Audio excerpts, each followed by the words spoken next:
Soul of the City. What is going on, St. Louis City fans? Welcome to another episode of Soul of the City. My name is Ian. Today I'm joined by Milo to my left and Jonah to my right. Today we are going to be talking about the game yesterday against Inter Miami. They're looking a little messy, aren't they? Yeah. Wow. Yeah. We're looking pretty seamless in that game. Yeah. I mean, that was deciding. Yeah, 3 set-piece goals. You love to see it. You love to see headers too. The headers in the box. We haven't been used to that all season, and now it seems to be a regular thing. Tim Parker making it his thing, really. But Sam, he can fly. Yeah, absolutely. With Sam in the box and not marking him, that's kind of a recipe for success on our end. It's just bad soccer, man. Yeah, it is.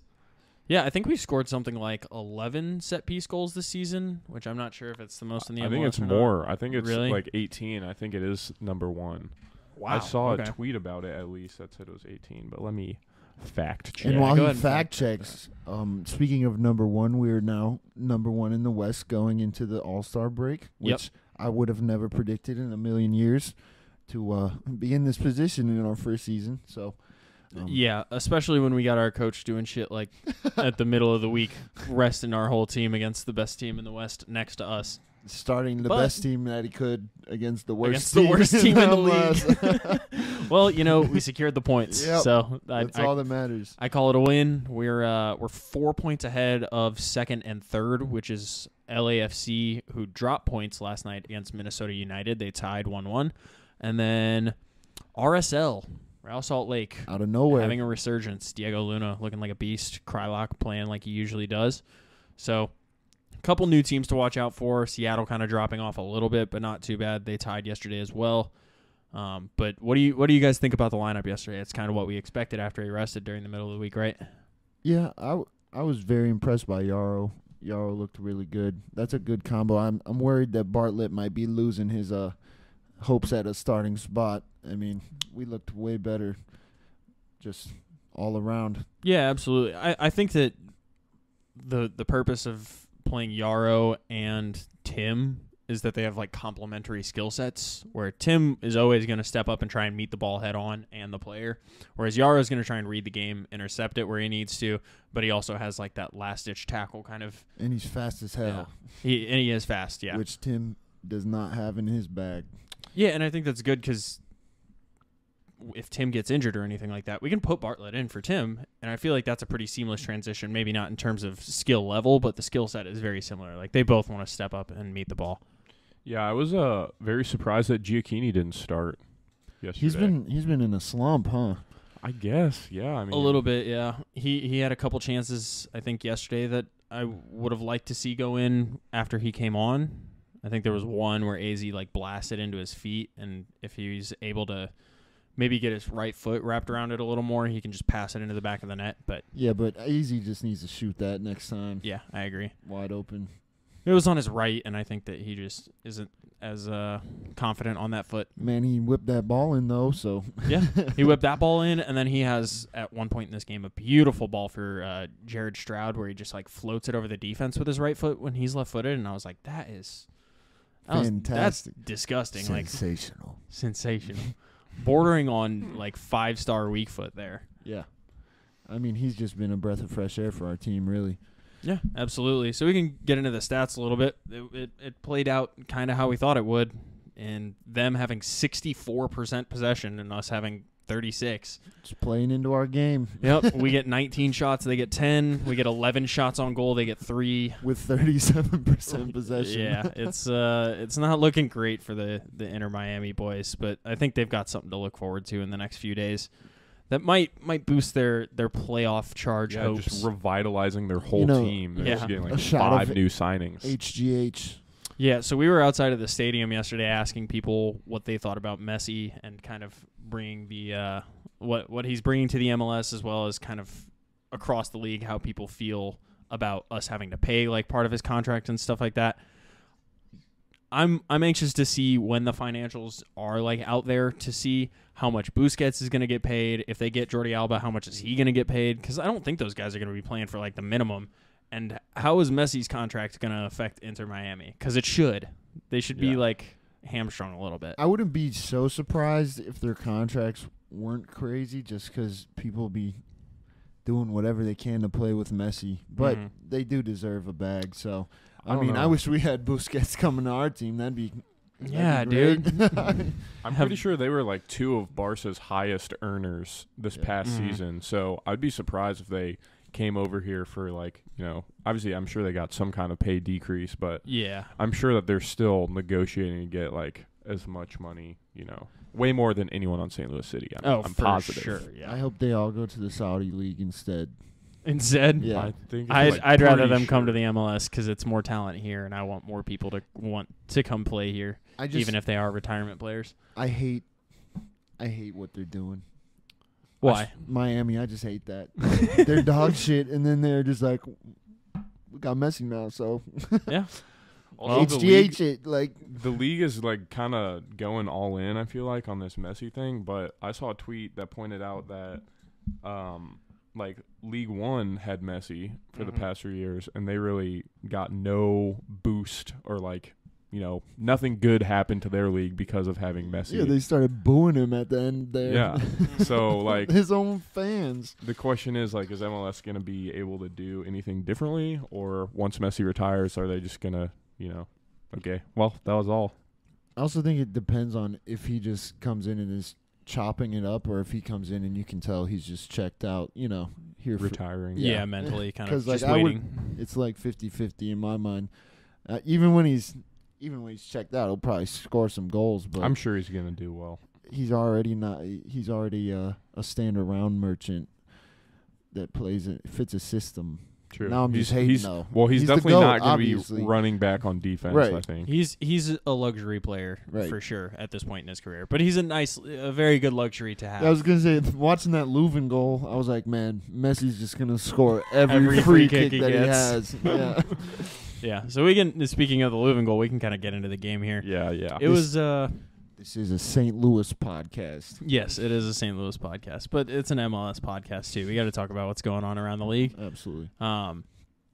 So it was kind of a testy first half. I don't know. It was rather boring, if I'm being honest, for a while. There weren't like a whole lot of interesting opportunities or anything.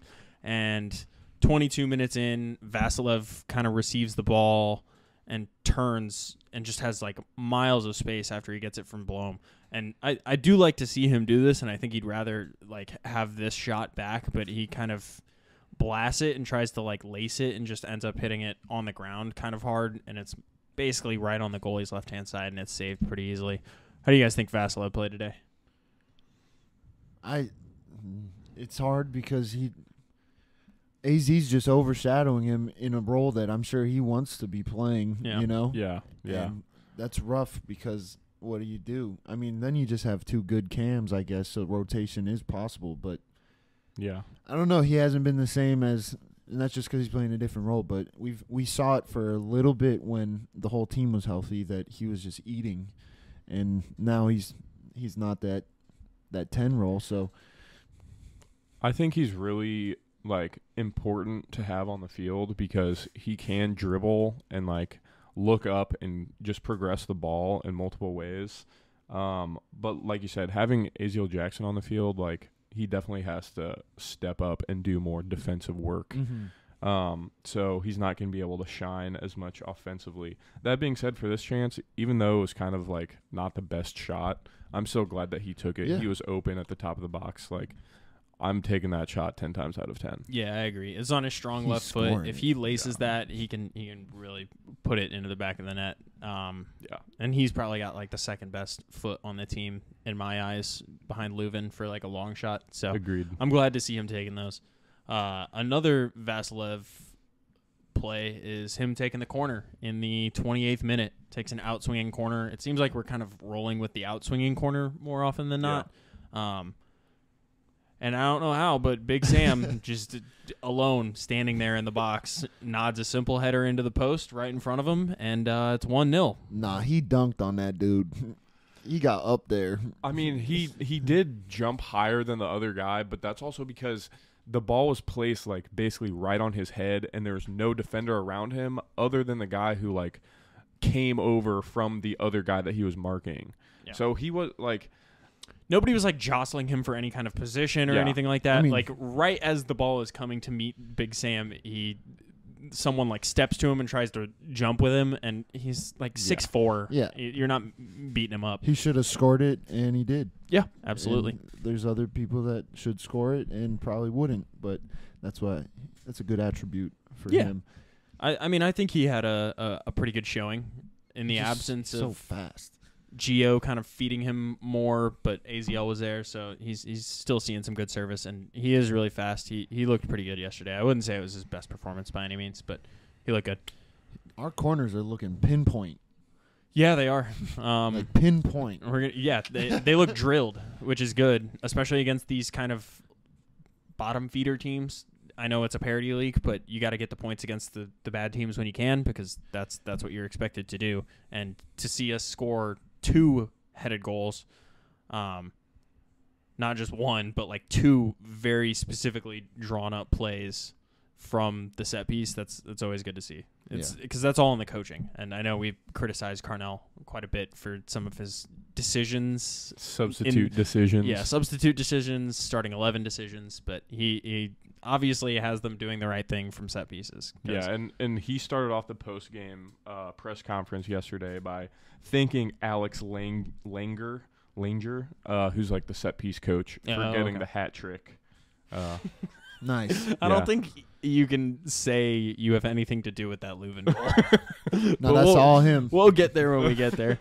36th minute, Yarrow plays a ball into Big Sam again, and he tries to like flick the header on, and he just like pops it up into the air, and the defender lets it bounce once, and then Sam is like, oh, he can't reach this because he's not 6'4", so he just like heads it again, and then proceeds to chase after it, and then he just tries one with his left foot, and it really doesn't come off for him. And that was like outside the the box shot, Yeah. right? Mm-hmm. Yeah, it was outside the box. I remember watching that, and like, first of all, it was a great ball by Yarrow. I think he had a lot of really good long balls. But Adeniran still had a lot of work to do, like getting that header, the first one, and then winning the ball and being able to like carry it up. So props to him. I do think the shot though was like not the right decision, because he had probably 3 players around him who were making runs in. He definitely had You some could tell he options. wasn't fully committed. Like he was like, do I pass it? Do I shoot it? Yeah. Do I hit a banger? Like, He did not hit a banger. No, it was he like did right not. at the goalie. what I liked about this game though was I love it when the other team doesn't spend the whole game flopping. Like, Yeah. Like absolutely. him getting that header, that defender probably could have thrown himself to the ground and gotten a foul, but he didn't. Maybe he should have. Yeah, you could argue that he should have, and that way that chance never happens. Because literally the next chance of the game is less than a minute after that. We're pressing up. Big Sam presses into the center back after he receives it from the left back, forces him to play a ball misplaced into Vasilev, who passes it back up to AZ. AZ, this is the ball I was talking about, where he just turns around, sees Stroud making like dead sprint into the box and floats the ball with his weak foot over the top of the 2 defenders, basically right onto the penalty spot. Stroud meets it with his left foot, and he isn't able to like place it anywhere, but that should be 2-0 every day in my eyes. Yeah. Nothing new there, eh? Talk about 2 classic performances on that play. AZL Jackson, absolute wonder creation, and then Stroud, just what do you expect? An open shot on goal, and he just puts it right at the goalie. Honestly, I'm surprised that he didn't put it over. I'm honestly a little bit proud of him. We should make a compilation of all of his interesting decisions. Scary Jerry, scariest moments. Why Scary Jerry got his name. Yeah, it The was a people scary behind finish. the goal are scared I mean, for their honestly, lives. Like, he had a lot of work to do there. If he had scored it, it would have been probably a pretty good goal. Oh, it would have been a great goal. But, like, he just shot it right down the middle. It was so depressing to watch. It's either It's it's either a miss on the goal or right down the middle. Yeah. Yeah, it is. Like, And sometimes it just goes in. Yep. Yep. So blame it on the goalkeeper. 5 times this season. speaking of the same man, I thought this was an interesting decision. So 3 minutes later, he is kind of running down the right-hand side, not totally alone, but he's got like 3 defenders in between him and anyone. And he gets to like the corner of the box, and he's just like, well, just hit this. It's just like blast it at the goalie, and he gets a hold of it, dude. I'm Yeah. not gonna lie. He had there was some meat on that one, and it goes out of bounds. The ensuing corner, AZ outswinging corner. Pinpoint. Tim Parker comes to meet it with that big old forehead. Himmy Parker heads it into the far post. He sniped that, dude. That was disgusting. Right off the post and into the goal. That's got to be just one of the most fun goals to score because they've just been practicing that over and over. And He was over. also unmarked, essentially. Yeah, it was a good run though. Yeah, you could it tell was. like AZ got it exactly where Mm-hmm. the run was gonna. He knew. You could tell that. I mean, that's one of the plays they drew up for Yeah. sure. Absolutely. That's some blue lock shit, man. Like he could smell it right there. You could smell the goal. It was beautiful. Yeah, Tim's got a knack for rising up like a salmon. Yeah. No. No. He is not rising up like a salmon. No, but he got bunnies. I'll give it to him. yeah, he does. And he's a fan favorite, so the crowd always goes crazy whenever he scores a goal. It is electric. I do love that. Yeah, and that's always good. Halftime comes around, up 2-0, obviously feeling good. It's the worst team in the league. This is where we should be. Yeah. So, getting into the second half, they play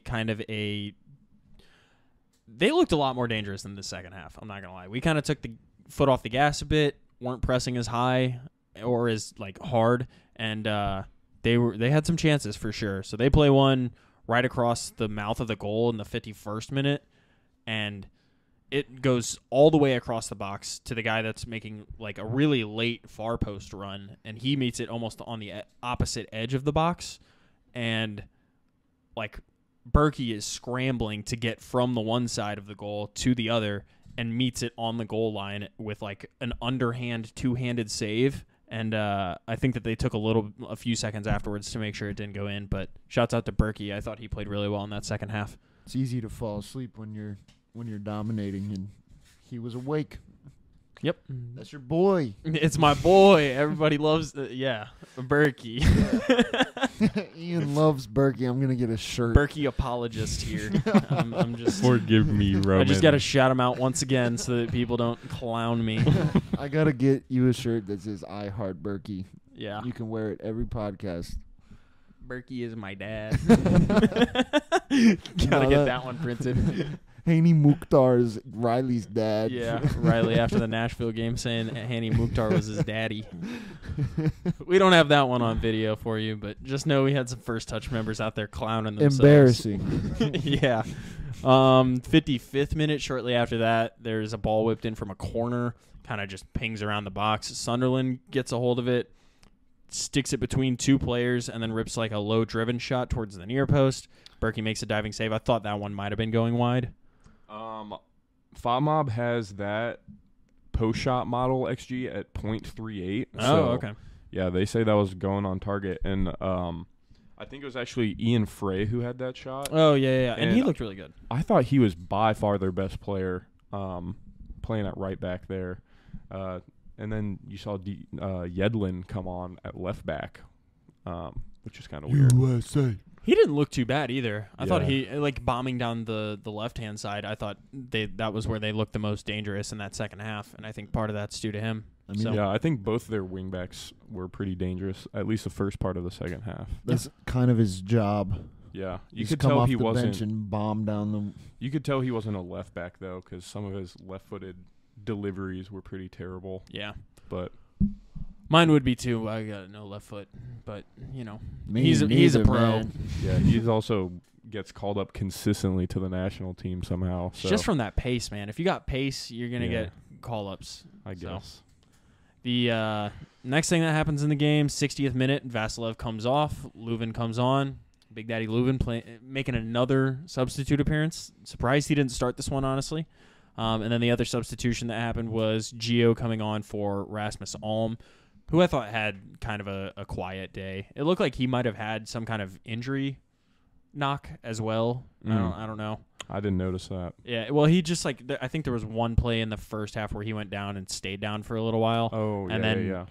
might have re-aggravated it in the second half and told coach, I don't have to come off this second, but get me out this game. So next thing is 63rd minute. After a nice attacking move, AZ passes kind of over the top of the defense to Gio, and then we kind of recycle the ball, and it makes its way back to AZ at the top of the box.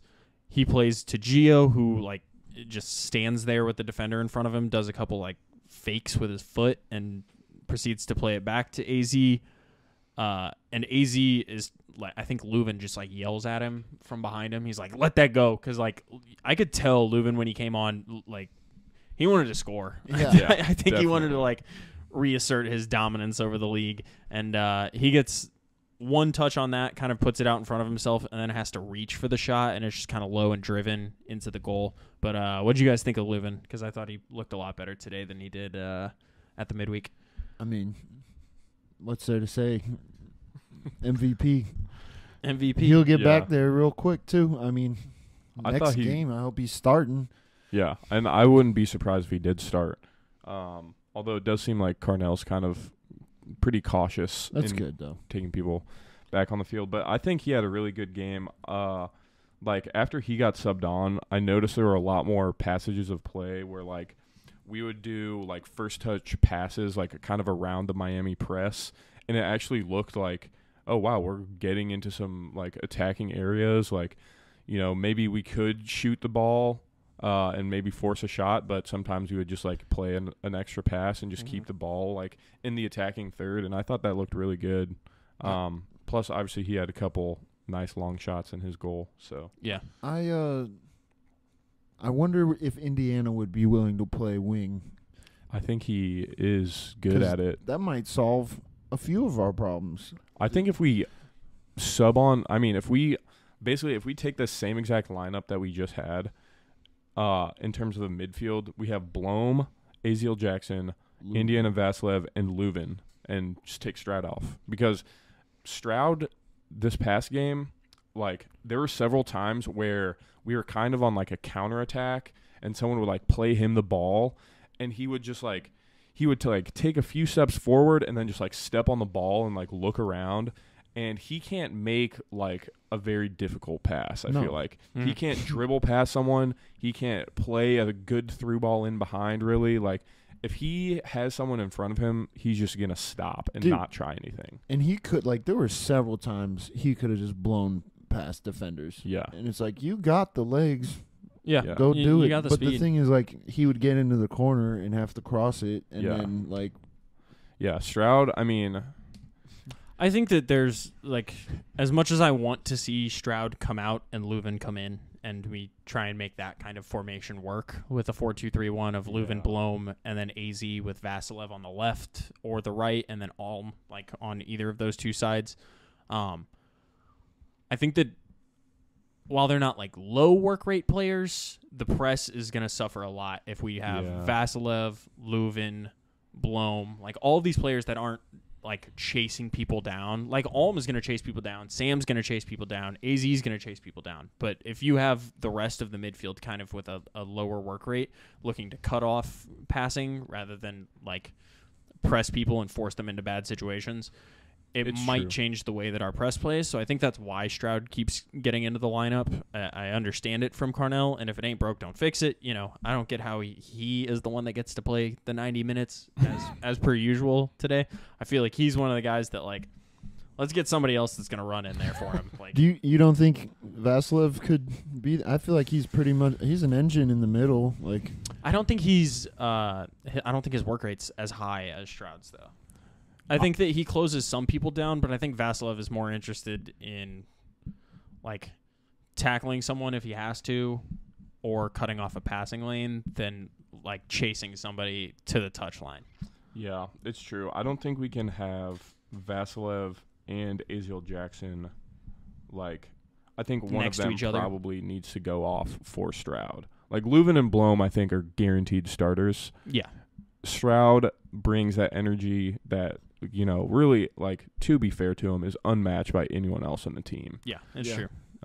So, I mean, you know, it's a good problem to have, I guess. Just feel like we've been evolving away. Like, at the beginning of the season, we were getting a lot of goals off the press. You know, we were getting a lot of mistakes that we ate up and made goals out of.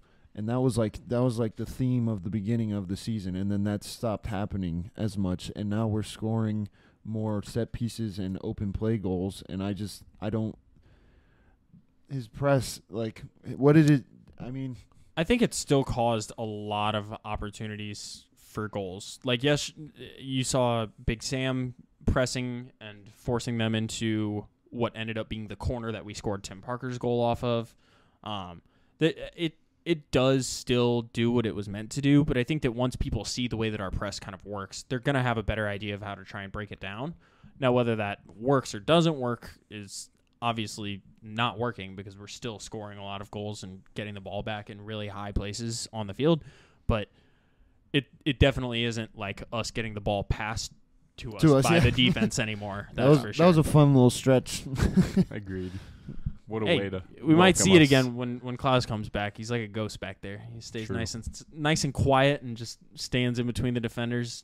We're gonna have a lot of problems. We have an embarrassment of riches up top if we're not gonna play two of our strikers. Yeah. Like if Gio and Klaus or Sam isn't gonna be like a pairing up top, two of those guys, Sam, Klaus, and Gio, are gonna sit and come. Like one of them's gonna come on, and then the other guy's gonna. That's probably why Big Sam went out on loan because they were like, well, Gio is our number 2.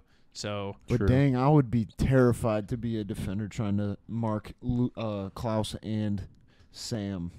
Well, we've seen that, and I feel like that combo of those two players doesn't work. We've seen that at the end of the game. No, we've seen it at the end of the game quite a few times at the beginning of the season. They would sub Gio out and bring Sam on. I feel like the first 5 games when Klaus was healthy, and I kind of agree. Like obviously they're both like threatening attackers. Like they can both score at any time, but I just think with the ball, like we don't really have as much creativity when they're both out there.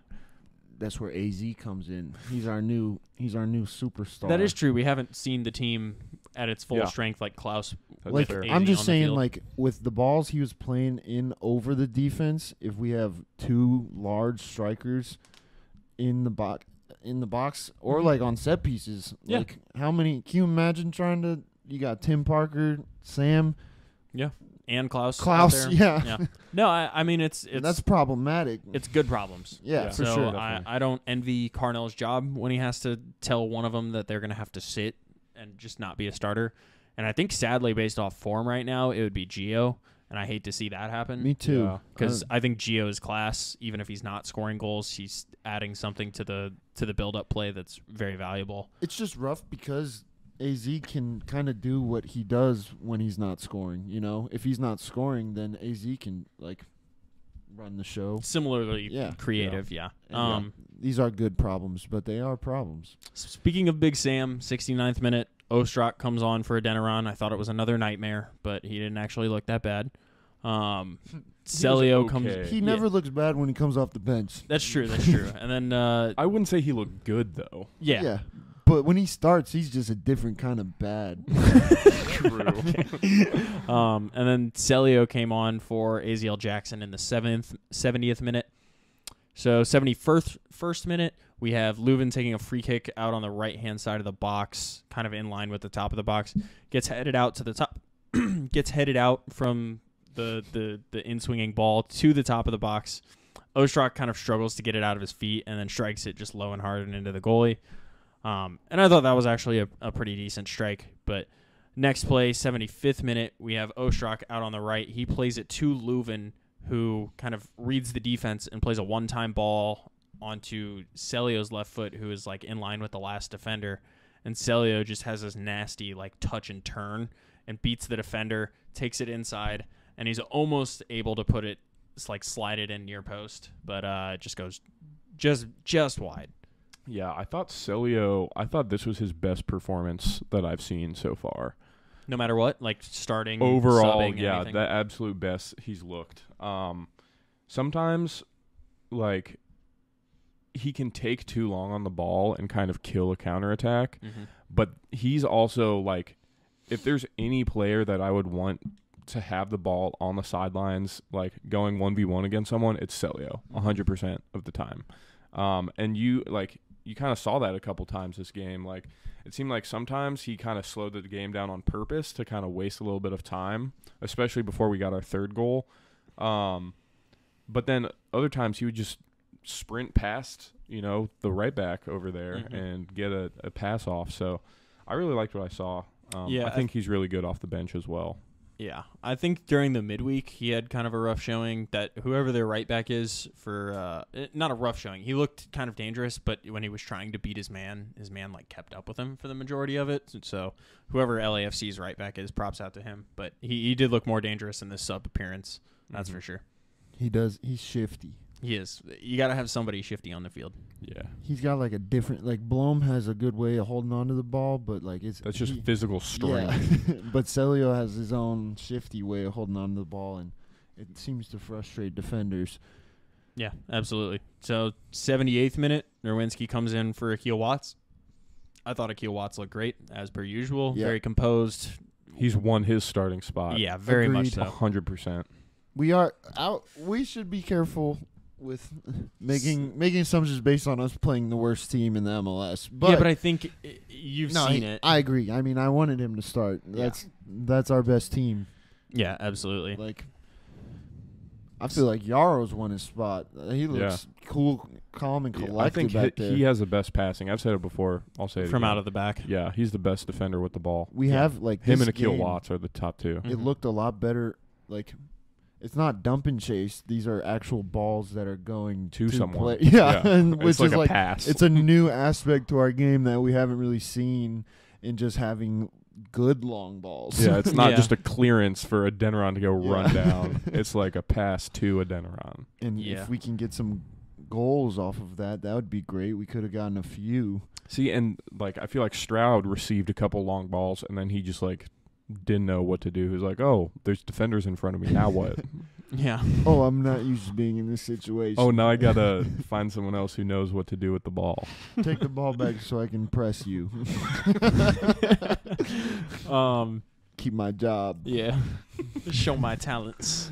Right. 80th minute, we're on the counterattack, and Celio is running hard at the defense with Gio kind of off to his left, and he takes a big touch out kind of wide past the defender to try and beat him, and the center back just figures it's probably the best idea to just take him out.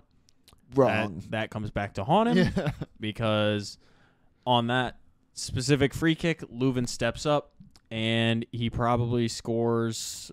I would say this is a better goal than his like corner goal or the like really long range free kick that he scored, because he was obviously trying to score this. He bends it over the top of the wall and over the top of the goalie into that far corner. It's not buried in the side netting or anything, but to get it up and over and then back down, he bends it over him. Yeah, it and takes the pace on it.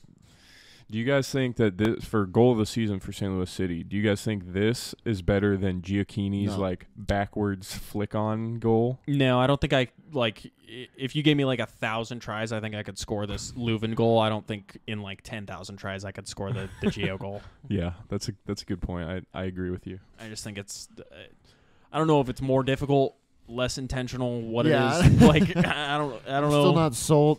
When you watch it in slow-mo, Gio's is definitely intentional, but man, it's got some luck to it. Yeah, it is.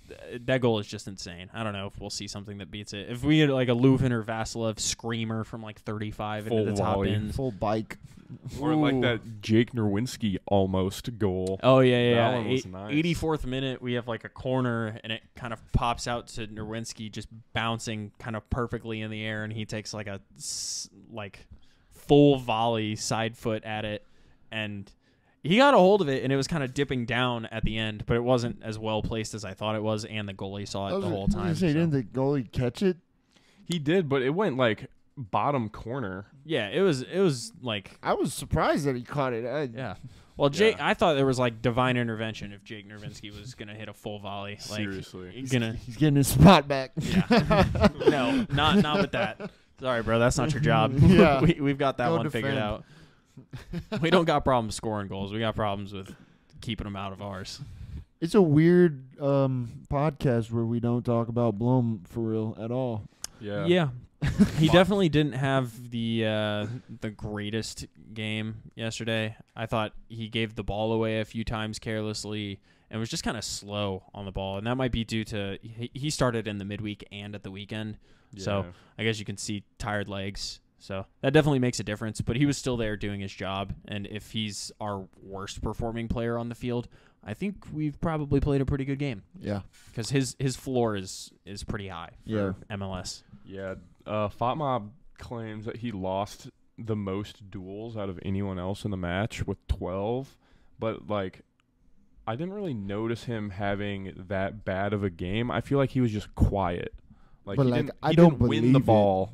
Yeah, that's what I'm saying. Yeah. Like, I don't believe that he really lost 12 duels. Like, Yeah, he did have 91% pass accuracy. So, you expect that from a keeping CDM. things ticking, Yeah. moving the ball around. So it's good And to he see. had 8 recoveries. I mean, so, we're just used to his yeah. standout super performance. play. Mhm. Yeah. And And usually, this was like, an he can average. kind of turn the tide. Like, if everyone else is playing bad, but he's having a really good game, like, he can kind of, keep us in the game Yeah. almost single-handedly sometimes. kill everything. So, I mean, if he has a bad game and everyone else is stepping up around him, then I guess, not the end of the world. No, definitely not. Yeah. That's about it for the in terms of the highlights and chances of this game. What do you guys think about the there was more drama on Twitter about the whole Messi jerseys, Argentina jerseys, Barca jerseys, that kind of thing, because there were some people visibly wearing Bayern Munich jerseys and Liverpool jerseys and some other kits in the supporter section. And I think that there were people saying, if you are wearing anything that's, like, in my eyes, if you're not wearing a St. Louis City SC related item of clothing as your, like, shirt, Then you should die. not be going to the supporter section. I think that it's got to be on you somewhere. There were people, like, the color scheme for the Bayern jersey that we definitely saw was, like, black and red. So that kind of, like, goes with our colors. I could see how they could miss that. But I think it's just a bad look if we're not all wearing, like, the same stuff. What do you guys think? I think that the Argentina jersey and Barcelona jersey ban against Inter Miami makes sense because, like, they're obviously both related to Messi, who's, On the other team. on Miami's roster. I don't think the Bayern Munich jersey for me is really a big deal because, like, it's the same colors basically as St. Louis City. No connection to Yeah, and it any has no team. connection to Inter Miami or really St. Louis City. So, like, it's just basically a random shirt. Like, you're Yeah. allowed in the supporter section if you're just dressed normally. I agree. So, Well, I think you have to be wearing the team's colors in some aspect to be let into the supporter section. Is like the way that it reads on the MLS website when you go buy a ticket. And that's the other thing is maybe the people scanning tickets just don't know. They also what probably Bayern don't know or Munich is. don't care. Yeah. true. They're like, black jersey, probably Berkey's kit. Let them in. They've also probably been told no Messi, and that's what they're looking out for. And Yeah. like, if you're a St. Louis fan and you're wearing the other team's stuff, like, why? That's Yeah. corny. Like, But I guess that being said, also, like, if we're gonna enforce any jersey, like, I guess it also makes sense to, just keep it St. Louis City. nope, That's just fine. Messi ban. We I It's see just both Messi sides. ban. No I- HGH merchants in my supporter section. agreed. I feel like as long as people aren't being, obnoxious and, like, cheering for the other team, then, like, it's probably fine either way, Yeah, I think for the most part, it's okay. Banish Messi to the USL. I think people were saying stuff. Relegate Inter Miami. Well, I think that Oh, is yeah. something that's on the table right now. Is that promotion and relegation is a possibility? So In the USL and below, though, I think. No, it's for the MLS and USL. So it would be a three tiers. I think it would be the NASL to the USL to the MLS. But I think, so they just, like, recently voted or, like, they're about to vote. okay. But I don't think MLS is included in this first vote. I think it's kind of like a test run. And if like it does, well in the USL and NASL, then they might implement it in MLS, but I don't think that it's being voted on right now for MLS. I think Okay. a test run is so funny to me. Like, we Agreed. don't have any other. We don't know if it's really yeah. Where does it work? We haven't seen it work anywhere. Yeah, I know. nowhere. Like, not any other league in any other country. I think- you know, they're gonna be doing it to the NFL. I think that part of it is probably giving, like, shooting out basically like a message to the owners, like, putting you on notice, like this could happen. Because owners are going to be pissed, dude. If I pay $350 million to get into a league and then my team has a bad year, so I'm now down in the league below it where we don't make any money off ticket sales, like any commercial revenue whatsoever from Apple TV, anything from like match day revenue for like hot dogs and beers, like that's rough. That's Good. like shut down the team kind of. Billionaires levels. mad? Good.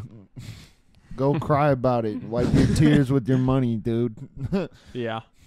Fair enough. Money's what ruins this, not what makes it better. Yeah, that's true. I just think that it's stupid that you had to pay like a fee to get into the league in the first place if this was ever going to be on the table.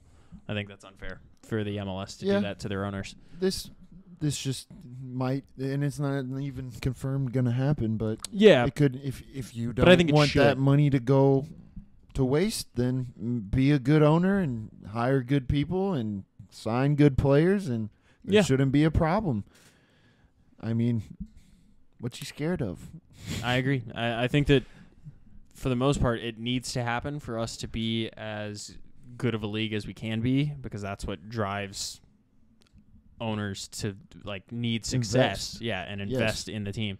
And it's weird because we have some level of equality across the league that a lot of other leagues that have promotion and relegation don't have in the salary caps and such. So there's only so much that you can spend every year, and you can kind of get that kind of equality across the league that way. But I think that if you add the promotion and relegation, it could be even better of a system in terms of promoting talent. You know what I hope happens? What? I hope Inter Miami's doing all this Messi stuff and Busquets and trying to get Suarez and Jordi Alba and this and that, and then they implement relegation, and all these retirement stars get too old to play, and there goes your whole team. Bye-bye, Beckham. It is crazy. See you in relegation, my boy. Like Miami, I hope so. I need that. I want that. Miami is not setting themselves up for like future success. No, it's a cash grab. I mean, I guess if they do well enough if in the short term, it'll make up for it. I was about to say, if they win everything. Dude, it plays in a lot of different ways. If you're looking at young talent, you can be like, hey, yo, you've wanted to play with Messi, right? You could come like be in the facility with them. That's true. And I'm sure that will drive a lot of young talent to them. It's going to be huge for their brand. Like their brand is going to become the biggest brand in the MLS just based off the fact that they have Messi playing for them. Like they will compete with the LA Galaxies of the MLS. That's what LA Galaxy has done basically its entire like lifetime, has been, let's go get some giant brand individual like David Beckham, like Ibrahimovic. And where are they now? LA Galaxy? Well, they've got a bunch of trophies, I think. They do, but that was back when MLS was not competitive. That was back when MLS was laughed at, and we're still laughed at, but like it's getting better. Like who cares? That's old news. I think you that spent a fuck ton of money to win some trophies, some tin pot trophies. What about LAFC? I'm feeling like a hater today. They got Bale and Chiellini. I mean, I just hate the big money stuff, man. That's not a way to build a good league. I understand that, but the amount of eyes that this brings to the MLS and how many new recurring fans they can build off of this just because Messi is coming to the league. That's the goal. Is the goal. Like that is the goal. What if it doesn't happen? What if Europeans don't watch the MLS just because Messi's playing? Well, I don't know. I think it's like if we can get more Americans invested. I was about to in the say league. it's more Americans that we're looking for. Like if we get global Europeans investment, then that'd be crazy. That would be crazy. I mean, maybe like Argentina will watch. Premier League shaking in his boots right now. Doubt. The Prem is not shaking in its if boots anything, for anyone. La Liga and Serie A are shaking in their boots. Maybe the French league. Yeah. French league already fell out of the top five. Yeah. That is a bad look. They're below the Netherlands league, right? The Belgian and the Dutch league. They're now 7th. Yeah. The Eredivisie is above them. I think they went into 5th, and then the Belgian league is now 6th in terms of the power rankings. This guy's French. Make fun of him, everyone. In terms of what we have coming up, I don't think we play another MLS game until the 26th of August. Is that correct? MLS, yes, but we have some Leagues Cup. Well, first we have the All-Star game on Wednesday. Next Wednesday. And the All-Star Skills Challenge on the 18th, the day before. Okay. I'm kind of excited to see. I think it'll be pretty fun. What, the skills challenge? Both. I think Okay. both will be fun. Because considering the Arsenal is probably, so much better than anyone in the MLS.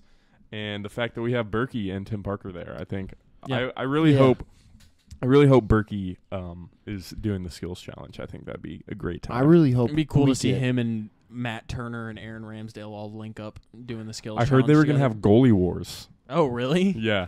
That'd be I mean, sick. Berkey gonna Matt win. Turner versus Roman Berkey. Yeah, that'd be sick. That would be sick. I really hope we get a with the MLS All Stars. They beat Bayern once, right? Wasn't Did that they? the big thing? I don't know. It's all meaningless. No, because he's a Arsenal fan, so it's not meaningless. It's not meaningless. If I they think we're going to lose- spank them. In 2012, the MLS All-Stars beat Chelsea. In 2014, they beat Bayern Munich. In 2015, they beat Tottenham.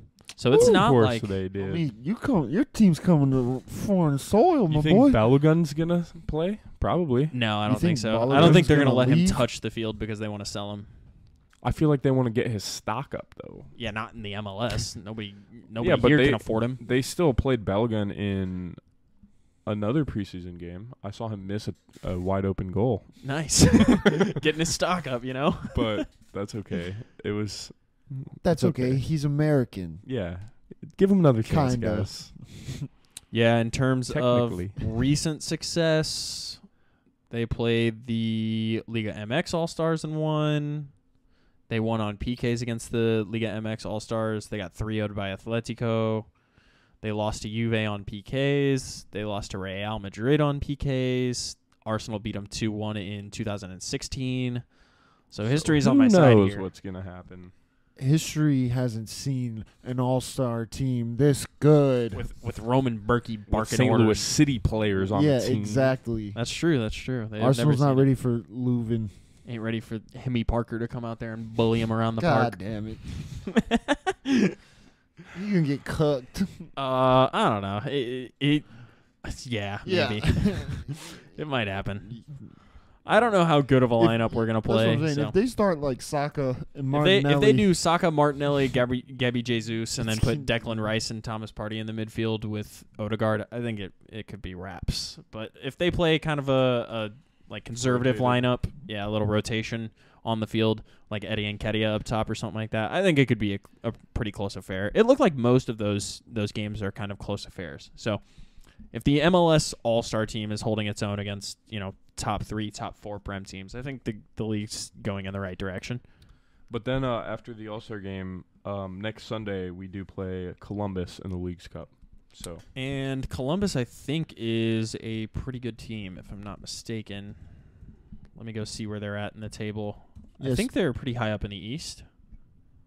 that sounds right. and during Yeah. the All-Star break, we're gonna be Six. working with some new content, trying to make content because there won't be as much to talk about. Yeah, there's not going to be as much actual games Depends to talk how about. we do in the Leagues Cup. True That's that. true. So where are they? So they are in 6th right now in the East with 36 points, 10 wins, 6 draws, 7 losses. The East is just like tough. So, we play 30, this Sunday. 37 points in the West would be tied for second with LAFC and RSL. Yeah, they'd be right behind. They'd be 5 points behind us. Correct. Yeah, so they're pretty on par with us. Yeah. Yeah, I think they're a good team, and I don't know what their recent form looks like. It looks like they lost to the Timbers on... Actually, their most recent game is a loss to the Timbers yesterday. Are I we feel like Portland home is- or away? That one's away, but then we play Club America at home the following week, or midweek actually, midweek. on the 27th, and we're all going to that game, so that'll be Except a for fun one. Ian. Yeah, Yeah, except I might Ian not will be be there, out but- of So, town. What an Columbus idiot. is pretty known for having a rowdy bunch, aren't they? Yeah, I think so. The I think they've got a Columbus pretty Crew. good... Yeah, the Columbus Crew. Well, I mean, that's the name of their team. Yeah. It's an interesting They renamed mascot. it after Their fan section? Yeah, Oh, okay. I'm pretty sure. Interesting. Were they one of the original teams? I in the don't MLS? know. They have one of those names that kind of sounds like it. Chicago Fire, Columbus Crew. I like those names. They cool. Yeah. I kind of like that it's just like St. Louis City SC. Like it's in England and Germany and all those places, like it's just like the place that you're from is the team that you're playing for. Yeah. And I think that builds a lot of like patriotism of your small like tribe, you know. I guess we could talk a little bit about the Leagues Cup format. I think it goes into a bracket after the group stages, but we are currently going to be playing in the group stages, and that's going to look like 3 points for a win. It's 3 people in the group. It's us, Columbus Crew, and Club America. 3 for a win, and if you're tied at 90 minutes, it's 1 point for each team for a draw, but then you go to PKs, and whoever wins it in PKs gets 2 points out of the game.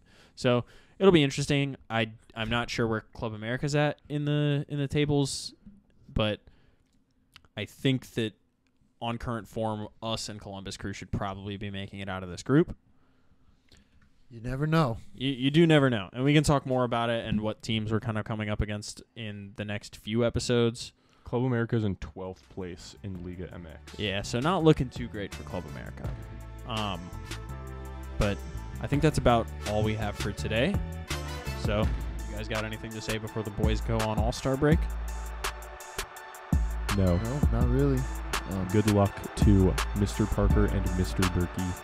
Thank you for watching this episode of Soul of the City, brought to you by First Touch Media and Anchor FM. Make sure to check us out on YouTube at First Touch Media, and all of our socials are at First Touch 314. Thank you for watching.